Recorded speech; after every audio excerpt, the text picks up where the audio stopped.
everyone, this is Emily from The Female Abroad, and you are listening to the Incurable Wanderlusts podcast, which offers tips, tricks, and trips to help make you a more confident and knowledgeable traveler. Here we provide and discuss firsthand knowledge from our trips to make sure your trip planning is easier. Be sure to follow so you can find this podcast when you really need it, and visit thefemaleabroad.com for podcast transcripts, our social media links, and more information that can help you with all your travel planning. It's getting to my favorite holiday of the year, Halloween. Did you know that different cultures celebrate October 31st in different ways? Halloween, as we know it in Canada with trick-or-treating, has actually changed over the years, with tricks being more prominent towards the turn of the 20th century and treats slowly winning out. But it goes back even further. Halloween originates from the Celtic festival of Samhain, which was when people would start getting ready for winter. But for this one night, the line between the physical world and the paranormal world would become so thin that the souls of the dead and fairies could visit the world of the living. Due to this, people would dress in costumes to disguise themselves from evil spirits and would go from house to house reciting poetry for food in return. Unlike pumpkins today, however, jack-o'-lanterns were actually created out of turnips and used to scare off evil spirits, while feasts were held to honor the dead and bonfires were used to keep the darkness away. As you can see, quite a few of the traditions that the ancient Celts partook in are still used in some form today in at least Canada, Australia, New Zealand, France, St. Helena, and the US. So let's see who else does what for Halloween. And I do apologize if I butcher any of the following pronunciations. Now, speaking of the US, California is a state that really loves Halloween. Each of their theme parks becomes Halloween haunted. There's the Griffith Park Haunted Hayride, Nights of Jack Calabasas, which is a local staple where you walk through elaborate pumpkin installations, pumpkin patches, raves, nightclub parties, hotel parties, haunted house attractions, WeHo Carnival, parades, and so much more. However, if you want to see the world's largest Halloween parade, then you'll have to head to Greenwich Village, Manhattan, in New York. This mind-boggling parade is normally attended by at least 50,000 people each year, and you will have a blast. Now, Japan is not a place you would think of with Halloween, but the Japanese love cosplay and partying, so it was a natural adaptation for them. There is even the Kawasaki Halloween Parade, which features about 4,000 costumed people. It's so popular that if you do want to partake in it, you have to actually apply at least 2 months ahead of the parade date. Now, while India does not do costumes or spooky stories, a lot of their restaurants actually create Halloween themed menus just for the day. Ireland celebrates very similar to Canada with the costume trick or treating, but in some rural areas, bonfires are still lit. Some of the households will even eat barnbrack, which is a fruit cake with charms inside of it that will predict your future. Like a piece of straw means you'll have a prosperous year, or a ring means you'll get married soon. If you've ever heard of the New Orleans king cake, it is very similar. Derry in the north has the largest celebration on the Emerald Isle with street carnival and fireworks. Now, Greece, Halloween is not popular, really, but they do celebrate it kind of the last weekend before All Hallows Eve, and it's usually through house parties. Some shops may have decorations, but it's not all that big. Now, when I was in Vietnam, Christmas seemed to be big business, with some stores just selling Christmas items. So I asked about other Western holidays that were popular there, and my local friend said that Halloween was starting to take off for adults. It was starting to become easier and easier to get costumes, and the stores loved selling them as it was an easy way to make money, and people enjoyed the holiday because they got to drink and have fun like little kids. This is also why it's starting to gain traction in other countries like South Korea and Germany as well. In Scotland, the age old ritual is to throw a handful of nuts into a fire, and if they crack loudly, then you'll stay single for the rest of the year. But if they roast quietly, then you'll have no issues finding a relationship.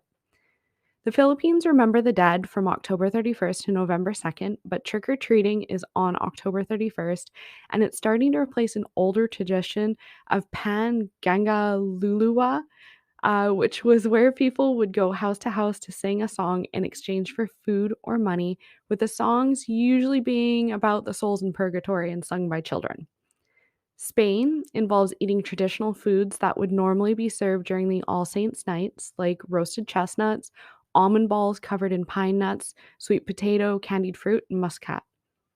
Halloween is starting to catch on in Taiwan, where in Tianmu, stores place pumpkin lanterns outside to signify that children can go and trick or treat there. Sweden hosts All Hallows Eve Requiem Mass, followed by families visiting churchyards to adorn graves of family members with candles and pine branch wreaths. However, the younger generations are starting to adopt the trick or treating and costuming aspect of the holiday, whereas the older generations usually feel that it is a commercial holiday that conflicts with Swedish traditions. Now, besides Halloween, the first 2 days following October 31st are also important in some cultures. On these same days, Mexico is hosting El Dia de los Muertos, the Day of the Dead. It is believed that on November 1st and 2nd that the spirits of the dead come back to visit their families. So these families celebrate the life of the dead starting the evening of October 31st by throwing festivals, providing gifts of flowers and sweets. Plus, you'll see a lot of sugar skulls. On November 2nd, people will usually head to the grave sites for a picnic, and they may or may not also include tequila and mariachi bands. In Guatemala, they also celebrate the Day of the Dead, but their traditions go 3,000 years back to the Mayans. Here they celebrate with a giant kite festival where all the kites are made out of natural local materials and then flown in cemeteries. Italy celebrates Oganasti, something like that. I apologize to those that are listening, or All Saints Day on November 1st and 2nd, but some people will start to prepare a few days early. While this is less of a party, it's kind of like a mini Christmas for some of the children. Cemeteries are decorated with chrysanthemums, food is left out for visiting spirits, and some children even receive gifts from their quote unquote dead relatives. On November 5th is Guy Fawkes Day in England, where effigies are burned, bonfires are lit, and fireworks are set off. The reason for this festival is because when Sanam and the All Saints' Day were no longer being celebrated due to the Protestant Reformation beginning, a new festival was started to commemorate the execution of the English trader Guy Fawkes, who tried to assassinate King James I in 1605. There are also a few countries that are against Halloween altogether. Rwanda banned Halloween in 2013 as they felt it was forcing people away from the traditional customs. Russia says it goes against their Christian values and traditions. Jordan has made Halloween celebrations illegal and you can be arrested at any Halloween theme event. Serbia sees it as encouraging feeding the devil, but that's slowly changing with the younger generations. So, where are you planning on celebrating Halloween? Or are you planning to celebrate it at all? Let me know in the comments or by answering the poll questions if you're listening on Spotify. No matter where you are, however, or what you get up to, I wish you all a safe and fun October 31st. Until next time, safe travels!